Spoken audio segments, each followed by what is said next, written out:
Hello everyone, welcome to my channel Sri Navy Studies. இன்னைக்கு நம்ம The Rise of Nationalism in Europe சாப்டரில் next topic, அதாவது visualising the nation, இந்த topic பார்க்கலாம்.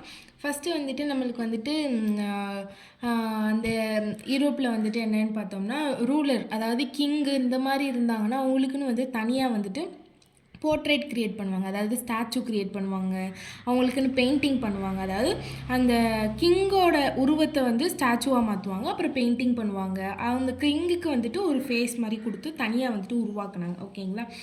இப்போ என்ன ஆயிடுச்சுன்னா கொஞ்ச நாளில் என்ன ஆயிடுச்சுன்னா ட்ரெண்ட் மாறிடுச்சு. என்னன்னா நேஷன், நம்மளோட கண்ட்ரிக்கே வந்துட்டு ஒரு உருவம் கொடுக்கணும் அப்படிங்கிற மாதிரி போயிட்டாங்க. அதுக்கு வந்துட்டு இப்போ இந்தியா அப்படின்னு பார்த்தோம்னா பாரத் மாதா இருக்காங்கல்ல, அதே மாதிரி என்னாச்சுன்னா யூரோப்பியன் கண்ட்ரீஸ்லேயே வந்துட்டு நம்ம வந்துட்டு நேஷனுக்கு ஒரு போர்ட்ரேட் கொடுக்கணும், ஒரு ஃபேஸ் கொடுக்கணும் அப்படின்ட்டு சொன்னாங்க. அதுதான் என்னென்னா பர்சானிஃபைங் தி நேஷன். ஓகேங்களா? நேஷனை வந்து ஒரு பர்சனாக வந்துட்டு பர்சானிஃபை பண்ணணும், பர்சனாக வந்துட்டு உருவாக்கணும் அப்படின்ட்டு வந்துட்டு சொல்கிறாங்க. அதை வந்துட்டு என்னன்னு சொல்லுவாங்கன்னா, அதை வந்துட்டு நேஷனுக்கு வந்துட்டு யூஸ்வலாக வந்துட்டு எல்லா கண்ட்ரீஸ்லேயுமே என்னென்னு பண்ணுவாங்கன்னா, ஒரு மேலோட ஃபிகரை வந்துட்டு நேஷனாக வந்துட்டு இது பண்ண மாட்டாங்க, ஒரு ஃபீமேலோட ஃபிகர் தான் வந்துட்டு என்ன பண்ணுவாங்கன்னா நேஷனாக வந்துட்டு சித்தரிப்பாங்க. ஓகேங்களா? ஒரு பெண்ணோட உருவத்தை தான் சித்தரிப்பாங்க, ஆணோட உருவத்தை சித்தரிக்க மாட்டாங்க. ஓகேங்களா? அதாவது அந்த பெண் அப்படிங்கிறது என்னென்னா வந்துட்டு ஒரு ரியல் லைஃப்பில் இருக்கிற ஒரு விமனை வந்துட்டு இது பண்ண மாட்டாங்க. வந்துட்டு ஒரு ஐடியா, ஒரு அப்ஸ்ட்ராக்ட் ஐடியானா வந்துட்டு நம்மளோட உள்ளுணர்வு அந்த மாதிரி இதை வச்சுட்டு ஒரு வந்துட்டு ஐடியாவை க்ரியேட் பண்ணிவிட்டு நம்ம நேஷனுக்கு வந்துட்டு ஒரு ஷேப் கொடுத்தாங்க, ஒரு ஃபீமேல் ஃபிகர் கொடுத்தாங்க. அந்த ஃபீமேல் ஃபிகர் தான் நம்ம என்னென்னு சொல்லுவோம்னா அலிகரி அப்படின்ட்டு சொல்லுவோம். ஓகேங்களா? அலிகரி அப்படின்ட்டு பார்த்தோம்னா ஒரு ஃபீமேல் ஃபிகர். ஓகேங்களா? இப்போ அலிகரினா ஜென்ரலாக என்ன அப்படின்ட்டு பார்த்தோம்னா, when an abstract idea, for instance greed, envy, freedom, liberty is expressed to the person or this thing, an allegorical story has two meanings, one literal and one symbolic. ஓகேங்களா? அதாவது என்னென்னா வந்துட்டு அலிகரி அப்படின்னா வந்துட்டு என்னன்னு சொல்கிறாங்கன்னா, it is an abstract idea, அதாவது நம்ம மனசுக்கு மட்டும் புரிஞ்ச ஒரு விதமான ஒரு விஷயம். ஓகேங்களா? அதாவது எக்ஸாம்பிள் க்ரீடு, அதாவது பேராசை, ஃப்ரீடம், என்வி, ஃப்ரீடம், லிபர்ட்டி, இது எல்லாத்தையுமே வந்துட்டு என்ன பண்ணுறாங்கன்னா வந்துட்டு ஒரு பர்சனாவோ ஒரு திங்ஸாவோ வந்துட்டு சிம்பாலிஃபை பண்ணுறாங்க. ஓகேங்களா? இதுக்கு வந்து 2 மீனிங்ஸ் இருக்குங்கிறாங்க, லிட்ரல் அண்ட் ஒன் சிம்பாலிக். லிட்ரல்னால் வந்துட்டு எழுத்து வடிவமாகவும் வந்துட்டு அலிகரியை வந்துட்டு சொல்லலாம், அப்புறம் வந்து சிம்பிள் வச்சும் வந்துட்டு என்னென்னு சொல்லலாம், அலிகரினா அப்படின்னு என்னென்னு சொல்லலாம். அலிகரி அப்படின்ட்டு வந்துட்டு நம்ம வந்துட்டு நேஷன் அப்படிங்கிறதுக்கு அலிகரி கொடுத்தோம்னா அது வந்து ஃபீமேல் ஃபிகராக தான் கொடுப்போம். என்ன ஆகுதுன்னா 19th century யூரோப்பியன்ஸ் என்ன பண்ணுறாங்கன்னா அதே மாதிரி ஃபீமேல் அலிகரி வந்துட்டு க்ரியேட் பண்ணுறாங்க, எல்லா விஷயத்துக்கும் க்ரியேட் பண்ணுறாங்க. இதுக்கு லிபர்ட்டிக்கு க்ரியேட் பண்ணுறாங்க, ஜஸ்டிஸ்க்கு, ரிப்பப்ளிக்கு, எல்லா விஷயத்துக்குமே என்ன பண்ணுறாங்கன்னா ஒரு ஃபீமேல் அலிகரி க்ரியேட் பண்ணுறாங்க. ஓகேங்களா? இப்போ என்னென்னா வந்துட்டு லிபர்ட்டி அப்படின்ட்டு நம்ம சிம்பிளைஸ் பண்ணோம்னா ரெட் கேப்பு, ப்ரோக்கன் செயின்ஸ். ஓகேங்களா?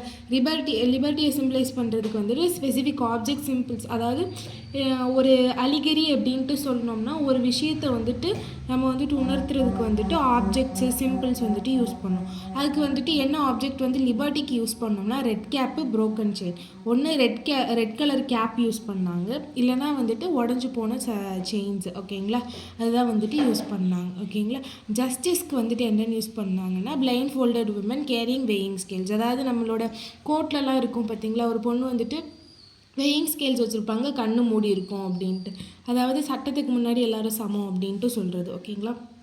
அதுதான் வந்துட்டு ஜஸ்டிஸ்க்கு வந்துட்டு இது பண்ணுறாங்க. ஓகேங்களா? இப்போ என்ன ஆகுதுன்னா 19th century வந்து நேஷனுக்கே வந்துட்டு அலிகரி, நேஷன் அப்படின்னு இப்படி ஒரு நேஷன் அப்படின்னு இருந்துச்சுன்னா அந்த நேஷனை வந்துட்டு ஒரு பெண் ரூபத்தில் வந்துட்டு இந்த இந்த இமேஜை பார்த்தோம்னாலே இதுதான் இந்த கண்ட்ரி அப்படிங்கிற மாதிரி வந்துட்டு இது பண்ணணும் அப்படின்ட்டு வந்துட்டு புதுசாக க்ரியேட் பண்ண ஆரம்பிச்சிட்டாங்க. ஓகேங்களா? இப்போ ஃப்ரான்ஸ்க்கு வந்து என்ன அலிகரி இருந்துச்சுன்னு பார்க்கலாம். ஃப்ரான்ஸ்க்கு வந்து கிறிஸ்டியன் மெரியன் அப்படிங்கிற அலிகரி இருந்துச்சு, கிறிஸ்டியன் மெரியன் அப்படிங்கிற ஒரு அலிகரி இருந்துச்சு. ஓகேங்களா? இது என்னென்னா வந்துட்டு அந்த கிறிஸ்டியன் மெரியன்கிட்ட வந்துட்டு நிறைய கேரக்டரிஸ்டிக்ஸ் இருந்துச்சு. அதாவது என்னென்ன கேரக்டரிஸ்டிக்னா லிபர்ட்டி, ரிப்பப்ளிக்குக்கான நிறைய கேரக்டரிஸ்டிக்ஸ் இருந்துச்சு. ஓகேங்களா? அதாவது இந்த அந்த கிறிஸ்டியன் மெரியன்ட்ட வந்துட்டு இந்த ரெட் கேப், ப்ரோக்கன் செயின்ஸ் இந்த மாதிரி வந்துட்டு விஷயங்களும் அவங்க கூட என்ன பண்ணியிருந்தாங்கன்னா வச்சுருந்தாங்க டு சிம்பிளைஸ் லிபர்ட்டி ரிப்பப்ளிக் இது எல்லாத்தையும் சிம்பிளைஸ் பண்ணுறதுக்கு. ஓகேங்களா. அப்போ வந்துட்டு அந்த கிறிஸ்டியன் மெரியன்ட்ட என்னென்ன இருந்துச்சுன்னா ரெட் கேப் இருந்தது, ட்ரை கலர் ஃப்ளாக் இருந்தது, நேஷ்னல் ஃப்ளாக் இருந்துச்சு, ஃப்ரான்ஸோட நேஷ்னல் ஃப்ளாகு, காக்கேட்னா என்னென்னா வந்துட்டு இந்த கேடயம். ஓகேங்களா. கேடயம் தான் காக்கேட். ஓகேங்களா. அப்புறம் வந்துட்டு இந்த கிறிஸ்டியன் மெரியனோட ஸ்டாச்சூஸ் என்ன பண்ணிட்டாங்கன்னா பப்ளிக் ஏரியாஸில் வந்துட்டு வைக்க ஆரம்பிச்சிட்டாங்க. பார்க்கு, பீச்சு இந்த மாதிரி ஏரியாஸ்லலாம் என்ன பண்ணிட்டாங்க ஃப்ரான்ஸில் இந்த மெரியனோட ஸ்டாச்சூஸை வைக்க ஆரம்பிச்சிட்டாங்க. அப்புறம் காயின்ஸு, ஸ்டாம்ப்ஸ் இது எல்லாத்துலேயுமே வந்துட்டு மெரியனோட ஃபோட்டோஸ் வந்துட்டு பதிக்க ஆரம்பிச்சிட்டாங்க. ஓகேங்களா. இப்போ ஜெர்மனிக்கு வந்துட்டு ஒரு அலிகேரி இருந்துச்சு. அந்த அலிகேரி பேர் என்னென்னா ஜெர்மானியா. ஓகேங்களா. ஃப்ரான்ஸோட அலிகேரி கிறிஸ்டியன் மெரியனன். அடுத்து ஜெர்மனுக்கு வந்துட்டு என்னென்னா ஜெர்மானியா. ஓகேங்களா. இப்போ வந்துட்டு அதுக்கு வந்துட்டு என்னென்னா வந்துட்டு அந்த ஜெர்மானியாவில் வந்துட்டு ஒரு முக்கியமான ஒரு விஷயம் என்னென்னா வந்துட்டு க்ரௌன் ஆஃப் ஓக் லீவ்ஸை வச்சுட்டு என்ன பண்ணியிருப்பாங்கன்னா வந்துட்டு அவங்க வந்துட்டு க்ரௌன் செஞ்சுருப்பாங்க. அது என்னென்னா ஜெர்மன் ஓக். அது எதுக்கு ஸ்டாண்ட் ஆகுதுன்னா ஹீரோயிசம் காட்டுறதுக்கு வந்துட்டு என்ன ஆகுதுன்னா அந்த ஜெர்மன் ஓக் வந்துட்டு ஸ்டாண்ட் ஆகுது. ஓகேங்களா. இப்போ வந்துட்டு அந்த அந்த ஜெர்மானியா கிட்ட வந்துட்டு நிறைய ஆப்ஜெக்ட்ஸ் இருந்துச்சு. அது என்னென்ன ஆப்ஜெக்ட்ஸ், அதுக்கான மீனிங் என்ன அப்படின்ட்டு பார்க்கலாம். ஓகேங்களா. அவங்க ப்ரோக்கன் செயின் வச்சுருந்தாங்க. அதுக்கு மீனிங் என்னென்னா பீயிங் ஃப்ரீட். ஓகேங்களா. அடுத்து பிரஸ்ட் பிளேட் வித் ஈகிள். அதாவது பிரஸ்ட் பிளேட் அதாவது இந்த கேடயத்தில் ஈகிள் அதாவது கழுகு பதிச்ச மாதிரி இருந்தது. அது என்னென்னா வந்துட்டு சிம்பிள் ஆஃப் ஜெர்மன் எம்பையர், அதாவது ஸ்ட்ரென்த்தை வந்து சிக்னிஃபை பண்ணுறதுக்கு இருந்தது. ஓகேங்களா. தன்னோட பலத்தை வந்து சிக்னிஃபை பண்ணுறதுக்கு அந்த கேடயம். ஓகேங்களா. க்ரௌன் ஆஃப் ஓக் லீவ்ஸ் முன்னாடியே பார்த்த மாதிரி ஹீரோயிசம்.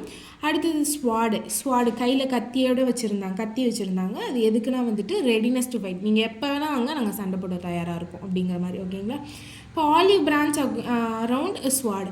இப்போ அவங்க வந்துட்டு ஸ்வாடும் வச்சுருக்காங்க. ஆனால் அந்த ஸ்வாடை சுற்றியே என்ன இருக்குன்னா ஆலிவ் பிரான்ச் இருக்குது, ஆலிவ் லீவ்ஸ் இருக்குது. ஓகேங்களா.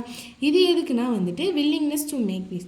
சண்டை போட வரியா வா சண்டை போடலாம், சண்டை போட வேணாமா வாங்க சமாதானமாக போகலாம் அப்படிங்கிறதுக்கு தான் இந்த ஆலிவ் பிரான்ச் இருக்குது. ஓகேங்களா. அடுத்தது பிளாக்கு, ரெட்டு, கோல்டு ஃப்ளாகு. இது என்னென்னா ஜெர்மன் ஃப்ளாகு. ஓகேங்களா. அந்த ஜெர்மானியாவுக்கு பின்னாடியே வந்துட்டு ரேஸ் ஆஃப் ரைசிங் சன்ஸ் இருக்கும். ரேஸ் ஆஃப் ரைசிங் சன், அதாவது இந்த சூரிய ஒளி வந்துட்டு சூரிய கதிர்கள் வந்துட்டு அப்படி வர்ற மாதிரி. ஓகேங்களா. அது எதுக்குன்னா வந்துட்டு பிகினிங் ஆஃப் நியூ இயராக ஒரு புதிய காலம் தொடங்குது அப்படிங்கிறத சிம்பிளைஸ் பண்ணுது. இதோட இந்த வீடியோ முடிஞ்சு. உங்களுக்கு இந்த வீடியோ பிடிச்சிருந்தா லைக் பண்ணுங்கள், ஷேர் பண்ணுங்கள், சப்ஸ்கிரைப் பண்ணுங்கள். தேங்க்யூ.